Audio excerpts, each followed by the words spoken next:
trying to figure out what is exactly going to happen in the SEC this year, well, it's harder than any time I can remember before this. Not just because of the additions of Texas and Oklahoma, but it feels like more teams can legitimately win the SEC this year than in any recent year that comes to mind. It seems there's been the last couple years, maybe even 5, 2.5 teams with a legitimate shot. But this year I counted up to 5 if you include Missouri. That would not shock me if they go on to win the SEC championship. And though it's harder to predict, it's better for college football and especially the SEC. So let's dive in, and remember, everybody can't be prom king. David Cohn, former Michigan quarterback. We're going to do the Big Ten tomorrow. True. Got a little bit of a Big Ten flavor on here with Texas going to play Michigan. We're going to get into that. My brother, former Western State Colorado wide receiver, Blain Crane. And guys, before we pull these up, I don't think there's any hate mail in the world, politics, everything else included, that is more vicious than college football preseason prediction hate mail. Oh, it's deep. I think it is so deep. And I always tell people, they're like, oh, well, because again, trying to guess what every team's going to do, it's damn near impossible, right, to get everything right. You try and get big chunks of it right and the bigger teams right. But people always be like, oh, well, I don't agree with this, I don't agree with that. And then when you tell them to go fill it out and they realize that everybody can't win 8 games. Oh, someone has to lose the game? Yeah, somebody has to lose some of these games. It's a zero-sum this zero-sum game, as you put it. It always blows my mind. But, Blaine, are you ready over there? I can already Born ready. First of all, every prediction I make is correct. It's 100% correct. I don't know, it's not even a prediction. It's just what it's going to be. Well, what it really comes down to is, hitting your bets during the year once you're watching the teams. I'm trying to make money, but there are some futures involved here. So, all right. Throw up my SEC preseason predictions. I'm ready to have the chat yell at me. Yeah, that's right. Drink it in. I see Ole Miss at the top. I got Miami winning the ACC for the first time ever. I think Ole Miss is going to play in their first ever SEC championship game against Georgia. I got them both 11-1, 7-1 in the conference. I think Georgia beats Ole Miss after losing to Ole Miss during the regular season on the road in Oxford. So I got Georgia beating Bama on the road.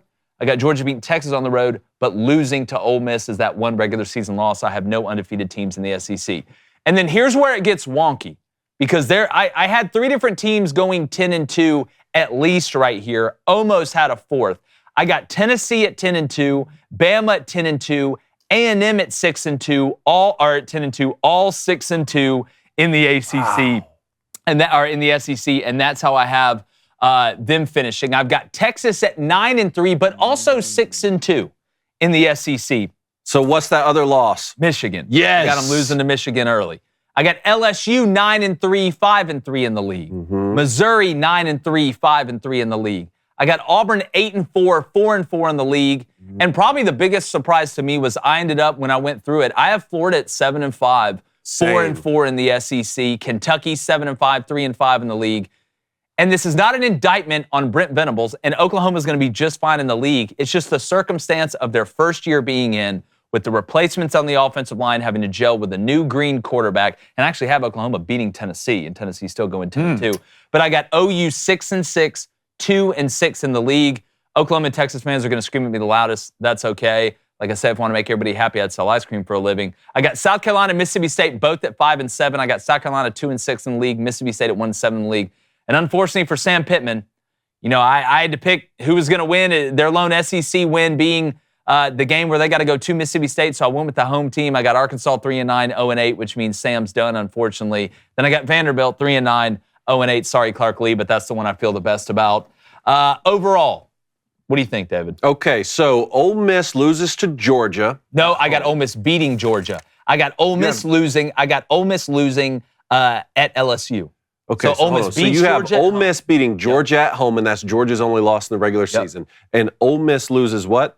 I got Ole Miss losing at LSU. At LSU. Yep. Okay, that's a very interesting one, because that was the only game in my predictions that I've made so far this week that I went back and changed. I'll get to that in a second. Well, that's really their only, outside of Florida, their only super scary SEC road game is at LSU. You got to go to South Carolina, to Florida, still working, to Florida. That was the other one I was a little bit nervous on. If I was going to pick a second loss, that was going to be the one. But I think Ole Miss finds a way, and they may be coming off a bye before they go in that game. I may be wrong there. But as far as Kentucky was tough for me to figure out, because I haven't seen Vandegrift. They get South Carolina week 2 at home. I think they find a way to win that game. I got them losing at Ole Miss. I got them losing to Georgia. I got them losing at Florida. I got Kentucky beating Auburn.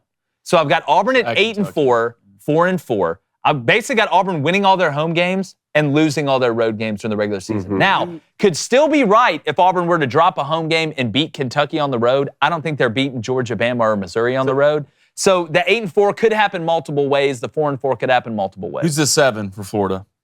All right. Who you have losing regardless? All right. Let me get to it. So what I got for Florida, I got them, and I said they were going to beat Miami. I got them beating Miami. I got them beating Samford. I got them beating Texas A&M at home. That was a tough one. The A&M was tough one at home. I got Florida starting 5-0. And I know people say, "Oh my God, that's not." It's really not that nuts. If you think they're going to win the Miami game, you got to go to Mississippi State, then you get UCF at home. Not a walk in the park. But then you get into the hell region of the schedule. I got them losing at Tennessee.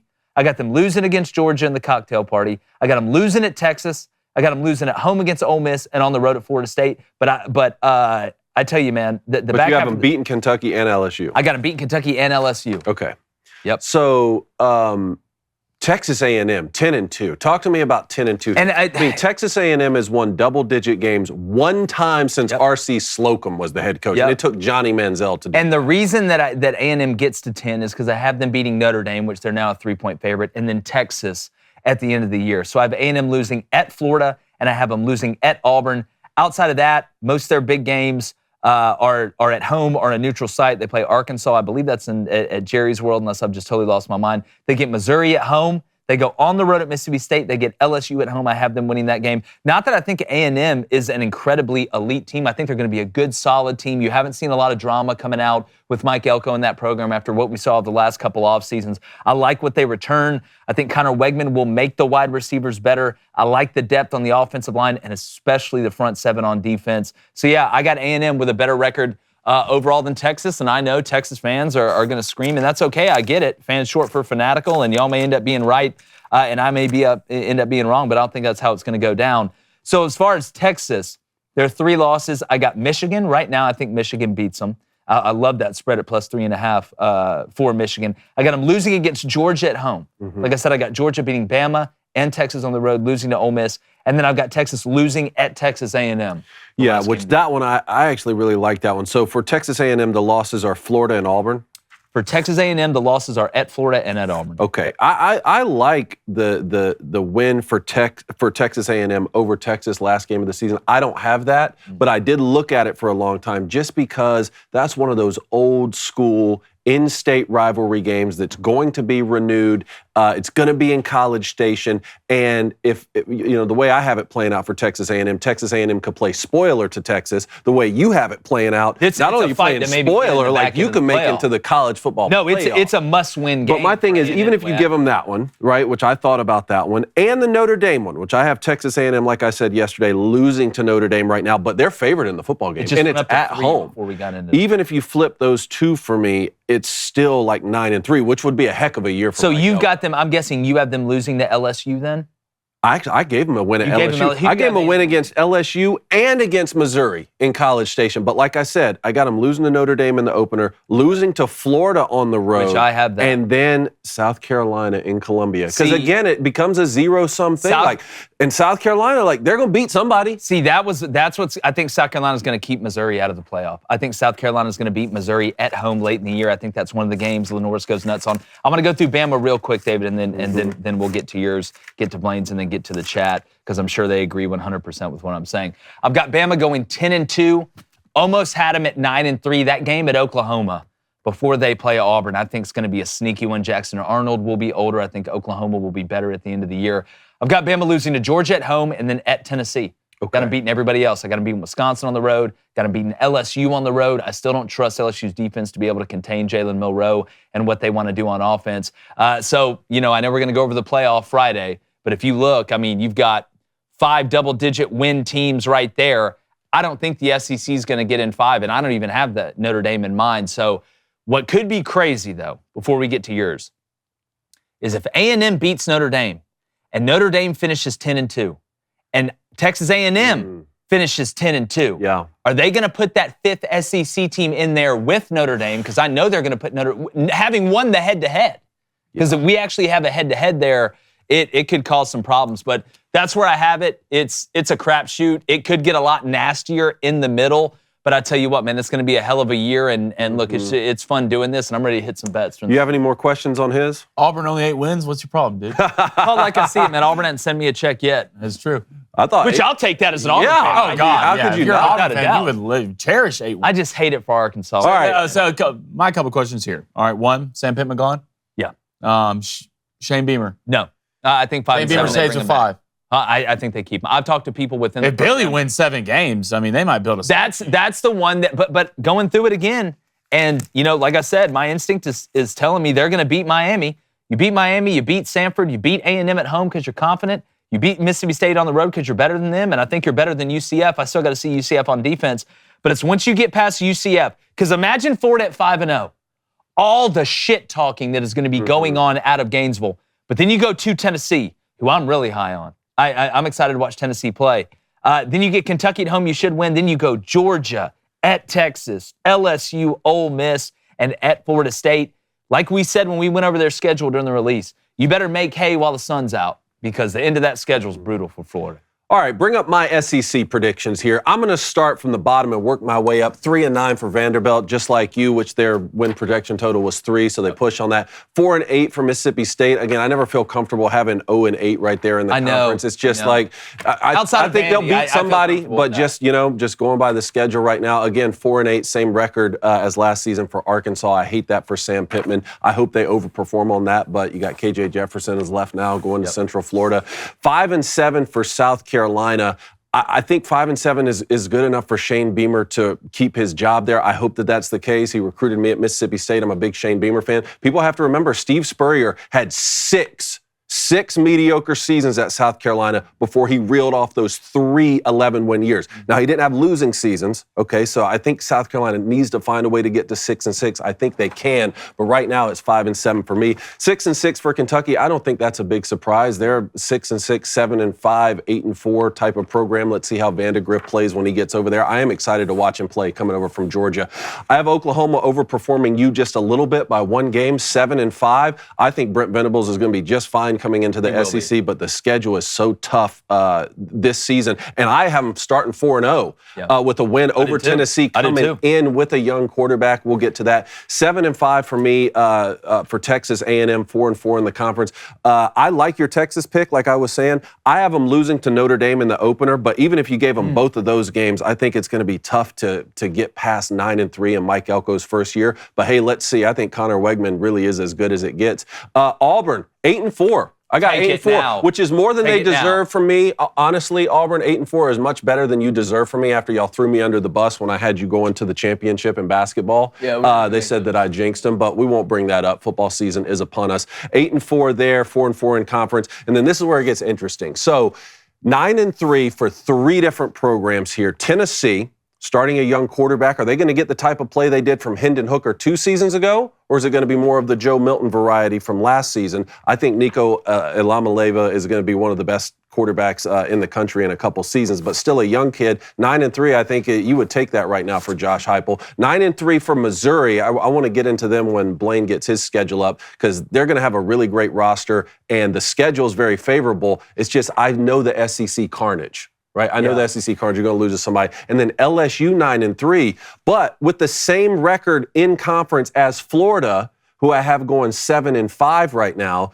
And like we said, like Florida's schedule has been getting so much attention that people think that they're a bad football program. But they're 2 cupcake games on the opening and closing of that season. The way they open with Miami, they close with Florida State. They're 2 cupcake schedules away from being a team that I think could be 8-4, 9-3, something like that. And now we get into the teams that I think legitimately will make the college football playoff. You know, Ole Miss right now I have going 10-2, Texas going 10-2, and that's with losing at Michigan right now and losing against Georgia. Okay. All right, so we can break down the rest of their schedule, but that's wins against Florida. That's wins in the Red River Shootout against Oklahoma. And then Georgia, 11-1, and Alabama. Here we go again, boys. So here we go. In a year where there's so much parity in the SEC and Texas and Oklahoma come in, guess what we get in December in Mercedes-Benz Stadium in the SEC Championship? Alabama, Georgia, again, even though we're going to get it in the regular season. And here's how I have it playing out. Let's start with Alabama first. Alabama, Western Kentucky. Kentucky, win. South Florida, win. Wisconsin, win. Hosting Georgia in Tuscaloosa, one of the most anticipated college football games in the last 2 lot decades. Of pressure at home. I'm giving them a win. The Alabama problem continues. Vanderbilt win. South Carolina win. Tennessee win. Missouri, they beat in Tuscaloosa. On the road after a bye week in Baton Rouge. Same as 2 years ago. A loss on the road to LSU. That's Alabama's only blemish in the regular season. Mercer win. Oklahoma win the Iron Bowl at home. They go to the conference championship. Lose to Georgia in the rematch of the conference championship. So for Georgia, for me, here's what I got. Clemson, win in the Aflac kickoff game. Tennessee Tech win. Kentucky win. Alabama, like I just said, loss in the regular season. Beat Auburn, beat Mississippi State. They go to Texas, Austin, win. Florida in the cocktail party, win. Ole Miss on the road, they win. Tennessee and Athens, they win. UMass win and Georgia Tech win. They go to the conference championship and avenge that regular season loss. So Georgia wins the SEC at 12-1. Yeah, okay. not crazy at all, David. I mean, I like it. You said Oklahoma at 7-5, A&M at 7-5. With Tennessee, who do you have Tennessee losing? All right, thank you for asking. Tennessee right now, I have them beating NC State week 2, which we're going to find out early. Oklahoma on the road, I have them losing that game right now. I do too. Young quarterback traveling in a hostile environment. I have them losing that. I have them losing to Alabama in Knoxville. Okay. All right. And then I have them losing to Georgia in Athens. Man, if Bama goes 11-1 and they win those games, Kalen DeBoer gonna fit right in. Yeah, not a lot of right in. Two of Just the nice. 5 for Texas A&M. 2 of the 5 losses. So Texas A&M right now, like I said, Notre Dame, I have them losing in the opener, winning McNeese State. I have them losing in the swamp against Florida, beating Bowling Green, beating Arkansas in that Arlington neutral site game, beating Missouri in College Station, beating Mississippi State on the road in Starkville. I have Texas A&M beating LSU in College Wow, Station. who you got them losing to? Losing to South Carolina on the road, Wow. beating New Mexico State, and then back-to-back losses against Auburn on the road and against Texas at home. Okay. So it's the front end and the back end is where it is. I like it, David. I mean, I'm trying to 7-5. So I mean, if Florida wins 7 games, like what's Florida's 5 losses? You know, we talked about the 5-game stretch closing. We've been talking about it for almost a year now. Georgia, Texas, LSU, Ole Miss, Florida State. They could lose all 5 of those. I have them winning 2 of them. I have them beating LSU in Gainesville and Ole Miss in Gainesville just because the swamp is such a tough place to play. I do have them losing on the road in Knoxville, though, losing to Georgia in the cocktail party and then losing on the road to Texas. So 7-5, which, I mean... I think Florida, the smart Florida Come fans on, man. would take that right now. Right? You'd have stability going into next year. Obviously, DJ Lagway's going to take over for Graham Mertz. Keep the young recruits. That'd be a very, very easy transition for them. Blain, before we bring yours up here, I'm going to let you guys know the phone line's going to open at 2:45 p.m. Central. I don't know if some of you already call in and scream at us right now. It's 1-855-236-3228. That's 1-855-236-3228. David, I mean, I don't think it's crazy at all. You like the Auburn 8-4? I'll take it right now. Starting 5-0. Starting 5-0. That's what I got 'em. Losing to Georgia. I got them winning home games, losing the away games, and maybe there's a one-off where they lose a home game and then beat Kentucky. Yeah. Oh, so that's what I have too. Because I had losing on the road at Missouri. All right, that's going to be a tough one. Losing on the road, I think Kentucky beats them in Lexington. And then winning the home games, like I said, beating Texas A&M and then losing to Alabama. I can just feel the heat from Oklahoma fans. All right, go ahead and pull mine up. Not a lot of discrepancies between all 3, though I do have Georgia going. Oh, you got Ole Miss up there too. All right, let's go through Georgia's. Let's go through Georgia's schedule. Win, win, win, win, win, win, win, win, win, win. You got them going undefeated. Loss in the conference championship against Ole Miss. Oh, Ole Miss loses against them in the regular. Okay, so you have the reverse. LSU. All right, in the regular season, but beats Georgia in the SEC championship. I have Texas going 10-2. I'll also have Tennessee going 10-2. Alabama at 10-2. LSU 9-3. Missouri 9-3. I have A&M at 9-3, kind of between your 10-2 and David's 7-5. Auburn, you win 8 games. We'll take it. Get in the car. Let's go home. Get in the car. Let's go Florida 6-6. Not as bad as y'all thought. No. Right? Not as bad as y'all thought. Oklahoma, I agree, at 7-5. Kentucky at 7-5. South Carolina at 6-6. I think Shane Beamer and the boys going to sneak up on a couple people. Sam Pittman 4-8, 1-7. It sucks to say. Mississippi State 4-8, 0-8 conference, and Vanderbilt 3-9, 0-8. I knew we'd all have Vandy the same. Conference. Okay. A lot of similarity there, but you got South Carolina going bowling. Yeah, they're going bowling. 6-6. Beamer and the boys. Who are your 3 losses for A&M? My 3 losses for A&M are Florida, Okay. South Carolina. Y'all both got them losing to South Carolina? You have them losing South Carolina? Y'all both got that? And I got them losing to Texas? Florida, South Carolina, and Auburn. Okay. Wait, so you have Texas A&M beating Texas the last week of the season? And you got them Both of y'all have that. I'm shocked to see you have Texas A&M 9-3. Look. This guy over here. Let's be and the crazy They thing say about it people is, can't change. this crazy thing about it is, this might sound stupid, but in my online dynasty, I have Texas A&M. So you know them. So I know the roster know from top to bottom, and they're really good. Well, if you go That's by what I keep that, trying to if you tell go people. by that, Colorado will be 11-1. Well, they're Well, lying. yeah. Like that. We I know know they're lying on yeah, that. but no, like from an offensive line to defenses, they have depth on defense. The receivers are young but talented. You have Wegman. I know your running back got hurt, but you're deep there. The biggest question probably will be secondary, I would think, for A&M, but their front 7 will be as good as anybody in the SEC. So you have 5 teams 10-2 or better. I mean, are you going to reveal how many of those you have going to the I playoff? will or you gonna Friday, save David. it? Okay. Who are your 2 losses for Bama? 2 losses for Bama are Scanning. get to my notes. Get to my notes. They are. Why don't you have a cool book? Georgia? Yeah, guys, I'm not as cool. They're Georgia, and What is it? At LSU or at Ole at Miss? Tennessee. At Tennessee. Oh, that's the same. That's what you have. Tennessee. At Tennessee. That's what you have. Yeah, I okay. got 'em losing. I have at LSU. Okay, so Auburn, who are the 4 losses? You got away game losses too? That's what Jake and I have. Yeah, Auburn 8-4, 4-4 in conference. We'll take that any day of the week. And the 4 losses are Georgia, Okay. Missouri, Yeah. Kentucky, And Bama. and Bama. Yeah, so we all got the same. We got the exact same thing on Auburn. Okay, so you have them beating. So you have them beating Texas A&M, and Texas A&M still going 9-3. Yeah. Gotcha. Okay, so quickly. Well, you got here- Texas A&M beating like half the top 25 and still going 7-5. I know Love it was kind of like a situation with who was it? Like Iowa State. Like had Iowa State beating Kansas State. Well, the reason you get so many double-digit win teams at the top of some of these conferences is because we think they're gonna win their non-conference games, right? Like that's a big boost. I mean, you play 12 games overall. It's an 8-game SEC schedule, so you got 4 non-conference games. You go 4-0 there, and just go 4-4 in the SEC. That's an 8-win season. So, we expect Georgia to beat Clemson. We expect Ole Miss to beat Wake Forest. The reason Texas didn't have 10 wins for me is I got them losing At Michigan, right? And the hardest thing for me to do, other than having teams go 0-8 in conference, is to fill out an Oklahoma schedule and have them go 7-5. I know. It was the weirdest thing I've ever had to almost do in my life. And I'm going to catch all type of hell from Texas fans for having them go 9-3. That's okay. But Oklahoma fans will be the most pissed. And you know what? That makes me know y'all fit in really well. For here. sure. Yeah. I want y'all to be that nuts. Yeah. Right? Be pissed. But I'm not going to do predictions based on whether I think I'm going to hurt your feelings or not. Yeah. I'm going to do them based on what I think is going to happen. So for LSU, quickly, the 3 losses. Does anybody have LSU losing the opener to Southern Cal? No. No. Okay. So for you, I got Blain- LSU losing 3 in a row, David. At A&M, Bama at home, and then at Florida. Okay. I got them starting 7-0. So it's gonna be hot I down even there, gave them baby. a win against Bama. How about you, Blaine? Are we talking about LSU wins or losses? Losses for LSU. A&M, Bama, South Carolina.